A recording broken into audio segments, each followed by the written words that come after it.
So g'day, got this little machine here. I'll just show you basically how I do the sharpen on this thing. So I do any saw. So a bunch of different files. I don't much mind what number they are, I just see that they fit. So I've got slightly smaller ones and slightly bigger, like a mixture of imperials and metrics, which is to say stills and organs. And some other things. What's this one? Oh, this one's the real small still one.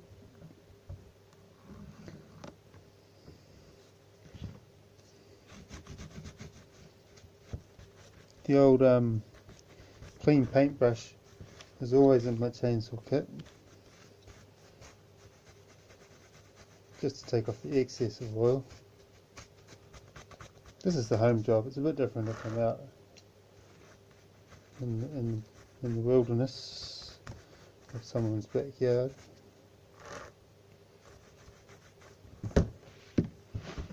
So I pretty much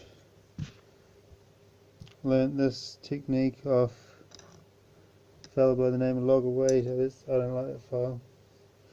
That's a big one for my big saw.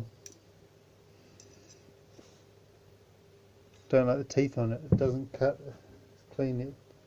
It's just they're just, you know, some files ain't created equal. Now on this one, there's an uneven gap, so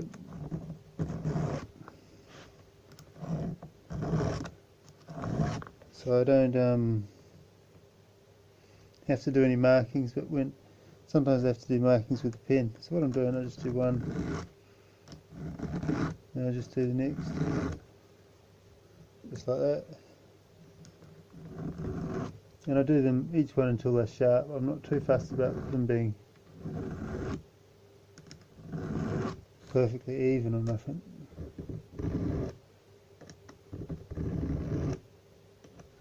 And I've got a tool which tells me that's how I kind of check them, just feel on the point. This is the non-kickback type chain, which doesn't really have that much of a point. I've got a tool which tells me that whether my angle's right or not. And that's very useful to do now and then. But I've just adjusted all the angles on these so I know they're correct.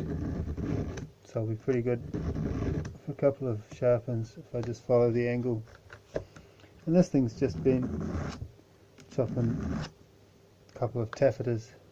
In fact, a whole head's line of taffetas and something else. Most of them are pretty good, but still giving it a quick tickle. And what I do with the smaller one, the smaller file that's too small to even, no, where is it? Oh, yeah. I sometimes just take the gullet out with the smaller file, which means it'll sharpen up quicker.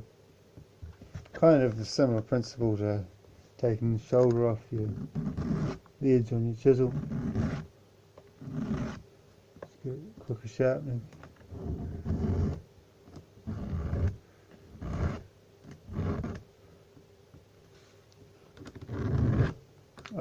I subscribe to the principle of sharpening it every time you use it,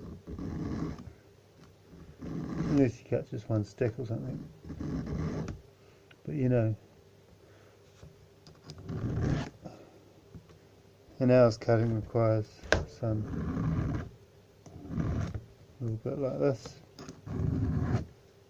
No, I don't go in for using a power tool to do this, because see these strokes I'm doing on it. If you've got a sharp file, that's enough to do it, and a power tool will take too much off. It doesn't allow for fine adjustment, and I am not going to touch the rakers today because it's good as it is. It's just tuned quite nicely for some crap like taffeta, but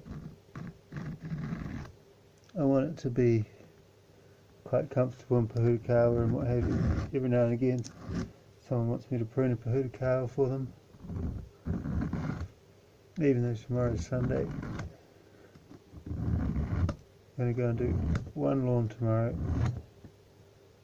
and she's got a pretty decent big old yard. Alright, that's that.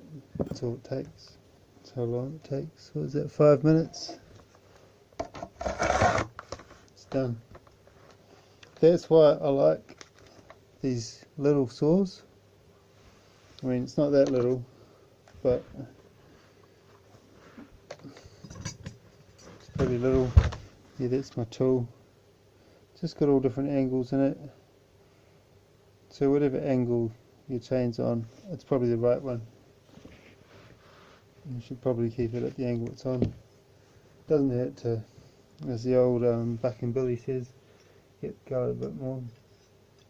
It's very, very helpful actually having cats like that making videos about how they keep the gear working, because it's helped me to learn.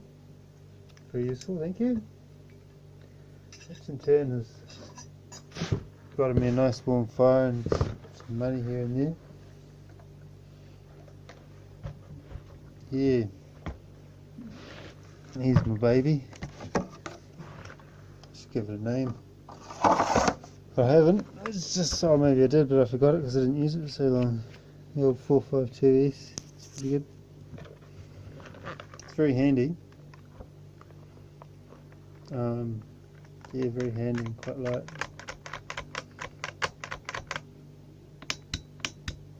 Alrighty. Well, that was something resembling a demonstration on how you do that.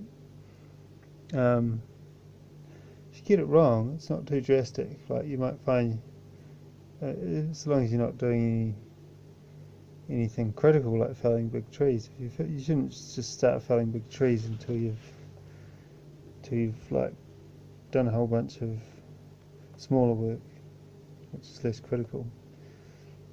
And that's the way to learn it. It's pretty much, you've got to just do it for some time, and then you'll figure it out. Like, make a couple of mistakes, won't kill you probably. Like, I had that little orange saw a week ago. I had it cutting, so the teeth on one side were on a different angle than the other, because I had all sorts of different ideas about how to do it, like that you'd set it up to do one side and then do the other, but it's much easier just to literally use your left hand and use your right hand, and don't try and do it quickly if you're just a learner at it. Just concentrate on getting your elevation correct of your hand, and this angle correct, and not getting too much of this. I mean, there's a time and place for that kind of a file, you know, where it's going like this, but mostly it's just a case of not putting too much down pressure on it, just a reasonable nice little tickle. Good for sharpening your nails, doing your nails as well, these files. Well, anyway, yeah, there you go. I love my little overhand saw. Get some real cuts from Tiger Hidden Dragon stuff going on, you know, top a tree, which has just got little branches like that on the top, and you're like making it into heads or something. Then you can stand on these two wobbly things and shake them all around. It's good fun. Not with the saw running, it's not advisable. Yeah, anyway, and yeah.